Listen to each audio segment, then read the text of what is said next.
എമ്മാനുവേൽ എമ്മാനുവേൽ നിന്നോട് കൂടെ വാഴുന്നു. മൗണ്ട് ഓഫ് പ്രെസിപ്പിറ്റേഷൻ, കഫ്സ കുന്ന്. സിനഗോഗ് പ്രസംഗം കഴിഞ്ഞപ്പോൾ കുപിതരായ സ്വദേശക്കാർ യേശുവിനെ തള്ളിയിട്ട് കൊല്ലുവാനായി തങ്ങളുടെ നഗരം സ്ഥാപിച്ചിരുന്ന ഉയർന്ന മലയുടെ മുകളിലേക്ക് കൊണ്ടുപോകുന്നു. ആ ഗിരിശൃംഗത്തിൽ നിന്ന് തള്ളിയിടാൻ നോക്കുന്നു. യേശു അവരുടെ ഇടയിലൂടെ കടന്നു പോകുന്നു. ഈ കുന്ന് ലത്തീനിൽ Saltus Domini, the leap of the lord, ഹീബ്രുവിൽ ഹർഹ കഫീത്സ, അറബിക്കിൽ ജേബൽ കഫ്സെ. ഈ കുന്ന് നസ്രത്ത് നഗരത്തിൻ്റെ തെക്കേ അറ്റത്തുള്ള കുന്നായിട്ടാണ് പാരമ്പര്യം കണക്കാക്കുക.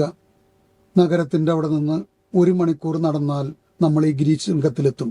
അവിടെ നിന്ന് നോക്കിയാൽ ഗലീലി മുതൽ കർമ്മല മല വരെ പരന്നു കിടക്കുന്ന ജിസ്രയേൽ താഴ്വര, വാലദി എസ്ത്രലോൺ. കൊമ്മറത്തോറിയം ദെ കാസിസ് ദെയ് എന്ന് പറയുന്ന പുസ്തകം 800കളിലെ പുസ്തകമാണ്. അതിൽ ഇവിടെ ഒരു ആശ്രമം ഉണ്ടായിരുന്നു എന്ന് സാക്ഷിക്കുന്നുണ്ട്.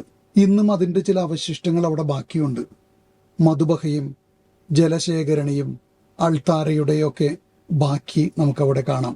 1935-ലും 65-ലും നടന്ന എക്സ്കവേഷൻസിൽ നിയന്ത്രതാൾ മാൻ വരെയുള്ള മനുഷ്യവാസത്തിന്റെ അവശിഷ്ടങ്ങൾ കണ്ടെടുത്തിയിട്ടുള്ള ഒരു ഗുഹ ഇതിനടുത്ത് തന്നെയുണ്ട്. 2009 ബെനഡിക്റ്റ് 16 മാർപ്പാപ്പ ഇസ്രായേൽ സന്ദർശിച്ചപ്പോൾ ഇതിന്റെ പടിഞ്ഞാറേ ചെരുവിലാണ് അംഫി തിയേറ്റർ പോലെ സ്ഥലമൊരുക്കി 40,000-ഓളം ആളുകൾ ഒന്നിച്ചുകൂടിയ വിശുദ്ധ കുർബാന അർപ്പിച്ചത്.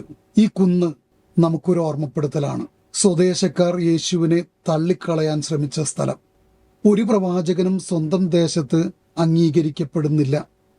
അവൻ സ്വന്തം ജനത്തിന്റെ അടുത്തേക്ക് വന്നു, എന്നാൽ അവർ അവനെ സ്വീകരിച്ചില്ല.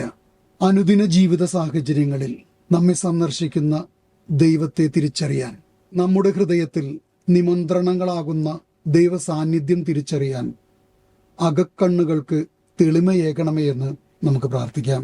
ഈശോ മിശിഹായ്ക്ക് സ്തുതിയായിരിക്കട്ടെ. ദൈവം നിന്നിൽ വാഴുന്നു.